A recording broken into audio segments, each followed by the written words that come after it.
Hello everyone, and welcome back to Monsters of the Mind. As always, I'm your host, Mr.G. Today, we're talking about two cryptids who have the suffix man in their name. I can't really think of a better way to describe them.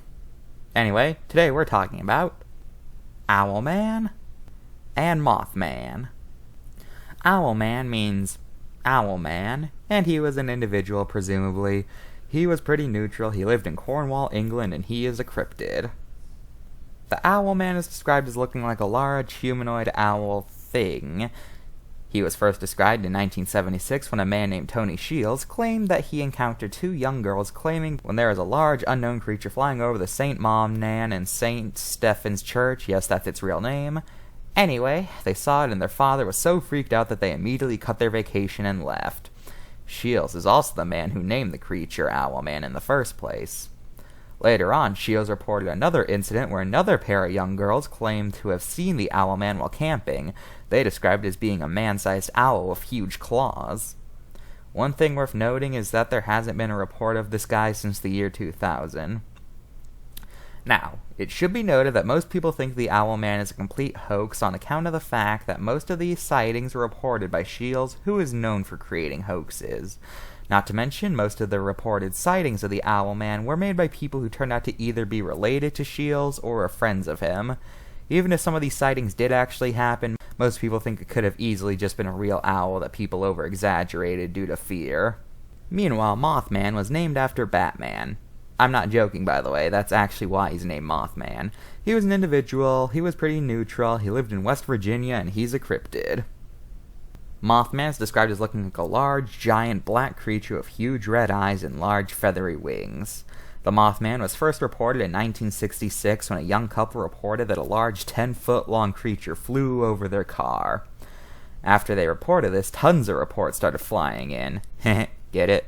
Flying moth? You get it.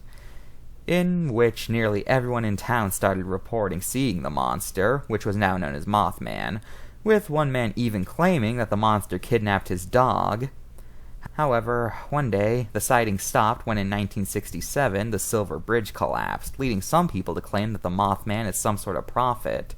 In fact, unconfirmed reports claim seeing the MothMan before events such as the Chernobyl meltdown and the attacks on September 11th. Now, as for what MothMan is, most scientists are in agreement that MothMan was probably just an owl of some sort that, much like OwlMan, was thought to be bigger than it was due to nighttime paranoia and misremembering. Some have also posited the sandhill crane due to its size and the fact that it has red spots on its head. Regardless of what they saw, these two are the perfect example of what I like to call, dude, trust me cryptids.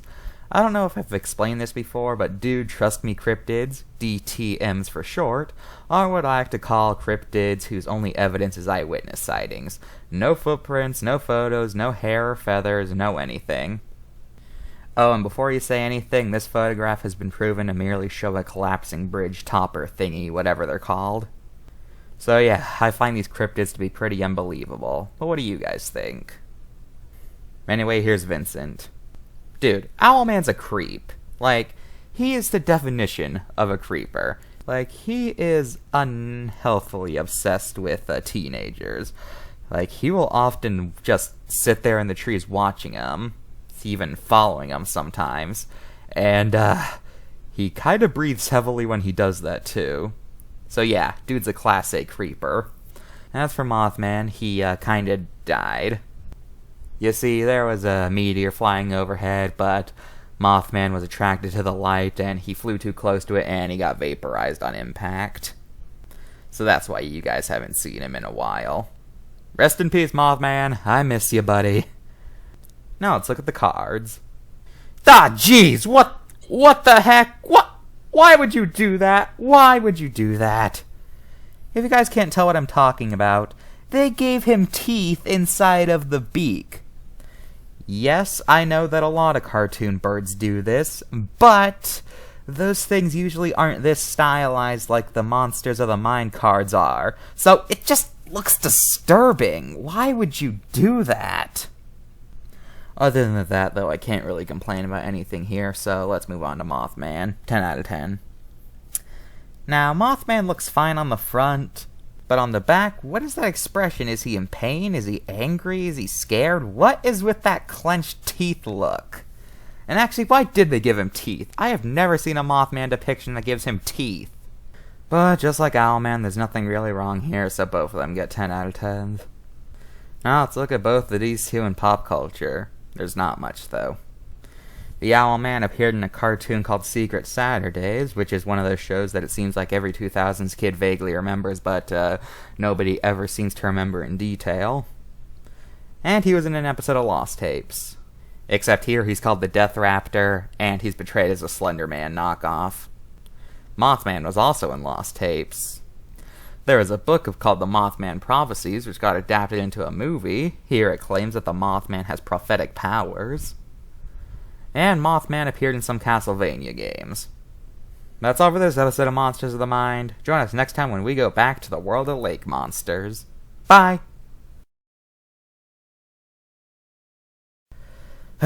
Poor Wendigo.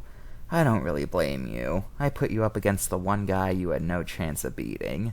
But don't worry, you shall rise again.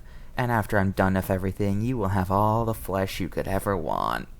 And that's a promise.